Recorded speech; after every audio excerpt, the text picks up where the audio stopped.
So my number one is She-Ra. And I can't express how much I love She-Ra. So I will explain. I will express because She-Ra was like the 80s as well. And She-Ra was a response to He-Man. And if you look at the history of She-Ra and He-Man, they were created to sell toys. Strictly that show was just to sell toys. They had the toys created and they're like, oh, how are we going to sell these? I'm going to make a TV show. Yeah. So it's kind of like why I'm doing this, like similar to how I'm doing this show, and we're going to sell comic books. But She-Ra herself, the reason why I loved her was because in the story, she's kind of similar to Rainbow Bright in the sense of she's got all these powers because she's the counterpart to He-Man. But there was a comic book, I need to find it, of when She-Ra first became She-Ra, because she's actually Princess Adora, and there was like Adam and Adora, right? And at birth, Adora was actually stolen, and I forget what they're called, but like the bad guys take her and she becomes their like lead general evil person. So He-Man basically is like, hey, you're my sister.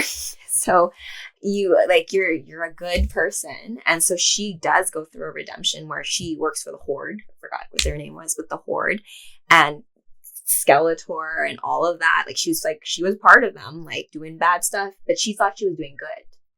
Interesting. Right? They raised her. And so like the way that they told stories was she honestly thought she was doing something good by what she was doing. So she was holding up old order in the universe, right? They live on a planet called Eternia. And so once she becomes She-Ra, she has her own domain. He-Man has his own domain. They like visit each other because they're friends. But she also has a love interest. His name's Bo. He's an archer. He reminds me a little bit of like the whole Arrow archetype. Right. And she's got all of her friends in the forest and they go on adventures. And basically she now fights against the Horde that she was once a part of. And to transform, like she raises her sword up and says by the power of Grayskull and like so it is like He-Man. Yeah, that's exactly what they do. Yeah, okay. Yeah. So she has this like, and she works with Sorceress a lot as well, and she can talk to animals. She's got a unicorn with her as well, and so she can talk to animals. And she always had this thing at the end of every show, which was like She-Ra says, like a lesson. It was like, like be friends and like, or like. I love the 80s. Yeah, I love the 80s for that because it's like you have like a show, but then at the end it'd be like, okay, so like, what did we learn today?